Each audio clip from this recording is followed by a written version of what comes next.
Hello, everybody. This is Nicole Johnson-Starr in the PTSD Retreat Radio Talk Show. We are back again with Mark Baker of Baker's Green Acres. If you have not heard segment 1, you definitely deserve to hear it. But just to give you a recap, we're talking with a 20-year decorated military veteran with 2 wars underneath his belt who has come back home and has decided to do the all-American thing, create his own business. And he's done so in the way that there's nothing more American than a good old American farm boy, which is what he's done. And as he said in his first one, he did it because all the great men that he served with were farm boys. And now our decorated veteran here is now an American farm boy. Now, Mark, I'm going to ask you to clarify something because it kind of it makes me feel a little uncomfortable. So I'm going to ask this. You said you refused because you didn't feel what they were doing was lawful. Can you explain to me why you refused? Well, the order was that I was to depopulate my animals by April 1st of 2012. And they wanted me to do that because my animals have certain characteristics. I disagreed with the state, and I wanted to have dialogue with them. They would not have dialogue with me. And so I had to make a decision, and the decision that I made was that the order that they had given me was illegal and unlawful. And I felt it was my duty as an American citizen and as a former military to not carry out that order. And so that's why I refused to comply with what they had asked me to do, or ordered me to do. So, to clarify... And what... Now that'll all get sorted out. I'm taking a big risk by refusing an order, but when we go to court, that's when we'll find out whether the order was lawful or unlawful. The same as in the military, if you're asked to do something like kill civilians, if you refuse that, as you should, and you're court-martialed, they will determine whether the order was correct or not. So that's why I refused. I felt I was honor-bound to do that, and I was doing my duty. Okay, that makes a lot more sense because I'm just going off of my own experiences in the military. We're taught to think now. It's not like before. You know, if something is wrong, we're not supposed to do it. So I appreciate you clarifying that. I just wanted to be absolutely clear. It wasn't just because you just, no, I don't want to do that. It's actually you felt this was not right. This is not something that should be happening. Okay, I just wanted to clarify that. Thank you. Folks, as you know, we talk about PTSD, and this is a unique situation because this is a soldier who came home, even if he was Air Force, he's still a soldier, no matter how it comes out. He's an airman who served 20 years. He knows about doing what's right, and now he's a farmer. And when it comes to PTSD, most people think that, only soldiers who go to war can experience PTSD. Only military. This is not the case. Anyone can experience PTSD because trauma is trauma is trauma. And this is a very unique traumatizing situation, which is why I'm having him on here. Mark, how has this affected your family? And I would love it if your wife and some of your kids would actually talk about this too, but I'd like to hear your perspective first. Well, it's been a stressful time. Our farm business is stressful enough. You know, it's a pretty rigorous lifestyle. But what's had to happen is I've had to spend a lot of time with lawyers and legislators over this whole thing. I'm on the phone quite a bit. And my wife and kids have to take up the slack. And it's gone pretty smooth up till now, but it's stressful because, people can get hurt if they're not fully up to speed on some of the processes. Nothing's happened. It's gone pretty smooth. Our cash flow's been cut way down, so there's a financial stressor that's on us. People get upset with each other. There's a little bit of morale problems within the family over this because sometimes I'm not home as much as I should be, or if when I'm home I'm thinking about other things or I'm stressed out. There's been some negative things, but it's brought my family close together too in a lot lot of other ways too. That just little things that happen in between stressful times. Like we spent the day as a family today and went to the gun show in town, and we had a nice time today. But it's not all bad. There's been things like drones going over our farm at night. That was a little bit of a stressor. My kids don't understand that whole thing. One night there was a couple of guys in the woods approaching our hog area with flashlights, 10:30 at night. And that was a little bit stressful. I don't really know what that was all about, but we never did catch up to those guys. I will next time, though, if you're out there listening. And then our local law enforcement has turned their back completely on us because we're going against the industrial food complex, and our local law enforcement is heavily invested in the industrial food complex.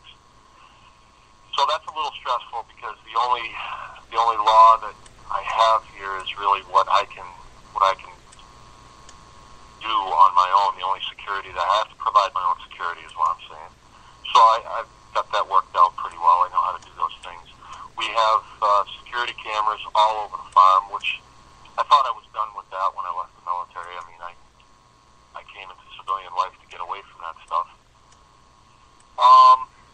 And we pretty routinely have to run perimeter checks to see what kind of footprints are in the snow and things like that. And I don't like that, but I guess it's good training for my kids. Does that about sum it up? Not my experience, thank God. But I'm still listening to you and going, this is so weird. I'm listening to a soldier talk about things that aren't normally done on American soil by Americans at home. Well, here's something to note if you're a GI. If there's ever going to be an arrest warrant that's issued to you, they are going to look at you and they're going to say, "Oh, you've had war experience, you're experienced with guns and things like that." They will come knocking with a bunch of guys in black pajamas and lots of guns because they're afraid. And when they bring those tactical people into the mix, that's when people get hurt. So I know that. I know how that works. And I'm kind of out here on the farm by myself, me and my kids. And when you don't have the support of local law enforcement, it gets a little bit weary after, how many months we've been at this now? It's been a year. We were told that they would depopulate my animals. And every other farm that they've said they were going to do that to, they've gone on with at least 10 guys, all armed up, and forced the farmers to kill their own pigs. And, farmers, a lot of times, a lot of these homeboys here, they're scared of these, these gun-toting DNR types. I'm really not. I'm used to that stuff, so I don't think they're going to scare me, and I think they know it. Okay, this sounds... I'm going to actually go ahead and go over to your family. Because I'm hearing there is stress for you as well. Great stress. And I'm hearing this is also possibly bringing up other military experiences that you've had for you. Something that your kids probably never have learned about this way. How is your wife? How is your wife taking all this? Is she willing to come on? Oh, yeah. She probably would. She's putting the kids to bed right now. My son Sam is here, though. Okay. Are you open to me talking to your son about this? Sure. Okay. Hey, Sam? Come talk to Nicole. Yeah, Sam's 14. Okay. And I haven't really talked to him much, but you can ask him questions. I'm sure he'll give you an answer. Here he is. Hey, Sam. Hello. Hi. How are you? Second time talking to each other tonight. By the way, thank you so much for assisting me with my technical difficulties earlier. Um, you guys, I was having issues earlier on the first episode, and Sam jumped right on and was kind enough to assist me. Sam, what's, in your own words, what's going on over there? In terms of what's going on with the DNR? Yeah. Well, personally, I'm not that involved. Mm-hmm. I know pretty much everything that's going on. I know when all the dates and everything are and everything's happening, but I'm not personally involved too much. That's awesome. I mean, obviously, I'm personally involved because I live on the farm and the pigs are very much a part of my life, but... How do you feel about that? Because you've grown up taking care of these pigs, yes? Yeah. Do you have any of them that you've named or you're friends with? Not really. When we have these pigs here, we know that they're destined to be butchered and broken down into meat products, so we don't try to get too attached. Mm-hmm. But, however, though we're not attached to them sentimentally, they're a very big part of our lives and a very big part of our farm. And without them, our farm doesn't function as well, and there's just kind of a gap. Okay. What do you want to explain about this gap? Because you're talking to a person who doesn't know much about farming. Okay. Well, the way we have our farm set up, we use our pigs kind of as tools, cleaning tools, if you will. Mm-hmm. A lot of our farm and the area we live in is very swampy and very foresty, and you can't put cows in swamps. They don't do too well. They're grazing animals, and they don't forage at all. But you can send 10 or 12 pigs into a swamp, and they'll clean it out. They'll knock a lot of the brush down and make it somewhat usable. I did not know that. And also, they're just they make really good meat. Mm-hmm. Really good meat for us to eat and for us to sell. And they make a large... It used to be a very large margin of our money brought in every year by the pigs. That was a very large part. Wow. So, do you want to be a farmer when you grow up, or what are your thoughts on farming? I believe it could be one of the more sustainable fields of work a person could be in the upcoming years. Mm-hmm. I don't think in 10, 20, or maybe even 15 years, there's not going to be a huge call for lawyers, for instance. Just a very agricultural base is where I'd like to stay. I don't think we're gonna need a lot of what we're using today as accessories. I just don't think that that's the best idea. But yes, probably I will stay in agricultural world a little bit more. Well, what would you say to? Did you know that your dad was military as well? Yeah. What would you say to kids whose parents are military and are getting out and trying new things, something like this? Well, it depends. My dad was in the military, and it also depends. He was based in a place where he could come home every night. It's way different for families we've known where their dads go overseas, Mm-hmm. and they literally don't see them for months on end. It'll just be a voice on the phone, and I imagine that's much different from just like a day job. Yeah. But I think it's a really good thing if you don't have your dad or your mom or even your brother or your sister around to get out there and try more sustainable things and more agricultural things just to keep yourself and your family sustained. You sound like you've got a good head on your shoulders, and you're very, very concerned about taking care of your family. Thank you so much for caring so much about your family. A lot of 14-year-olds I see don't have that same mindset.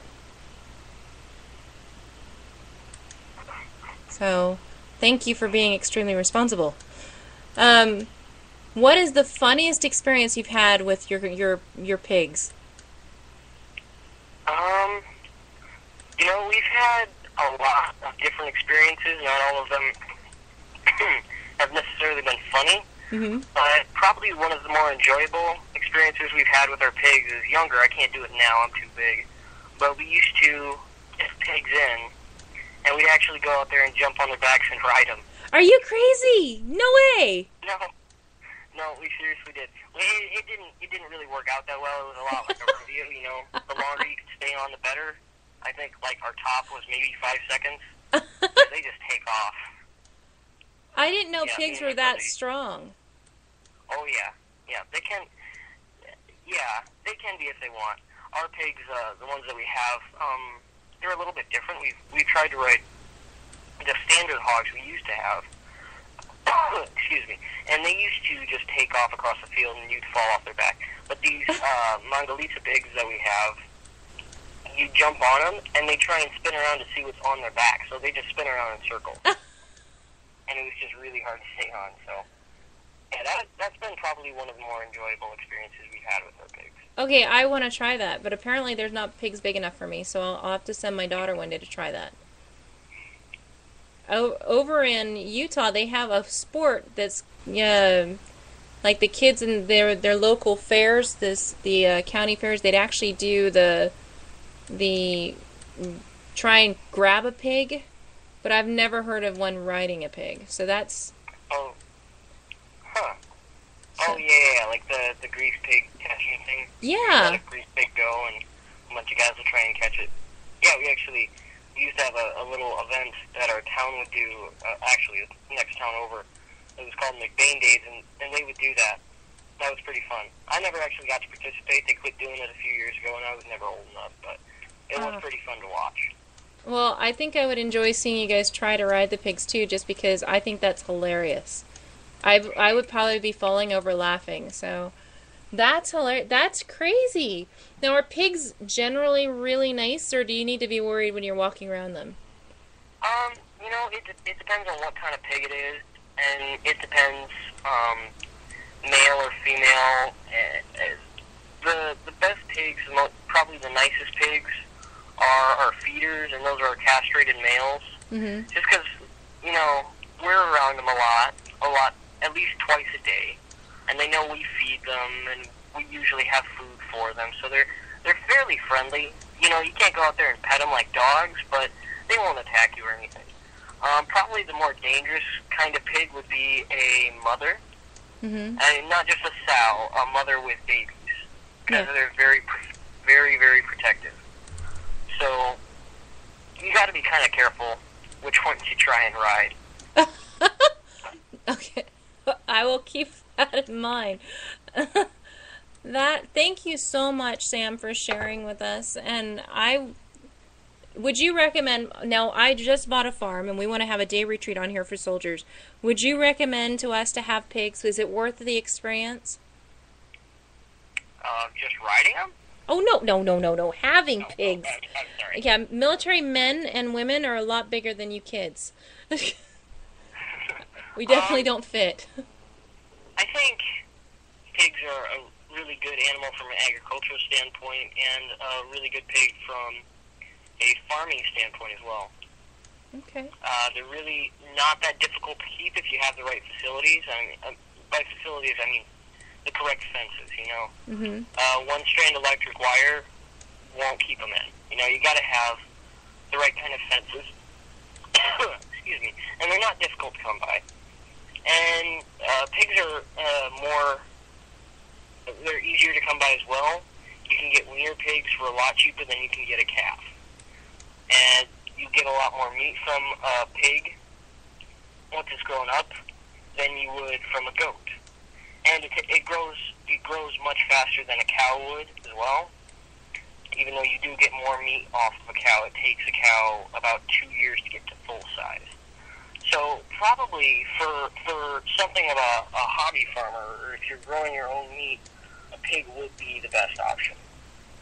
And they're quite easy to find food for. You know, they'll eat just about anything, from table scraps to weeds out of your garden. You know, they're really quite easy to feed. Wow. You actually obviously know a lot about pigs. I didn't know any of that.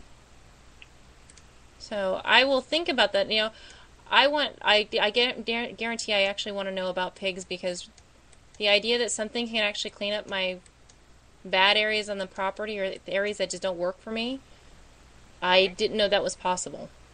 So, yeah. Thank you very much. If there's another sibling or your mom around, or you want to give us back to your dad, that's totally cool. I really appreciate talking to you. You're awesome. Yeah, no problem. Alright, I think I'll just hand you back to my dad, and he can pick someone else out of my family. I don't want to. Okay. That's a smart choice.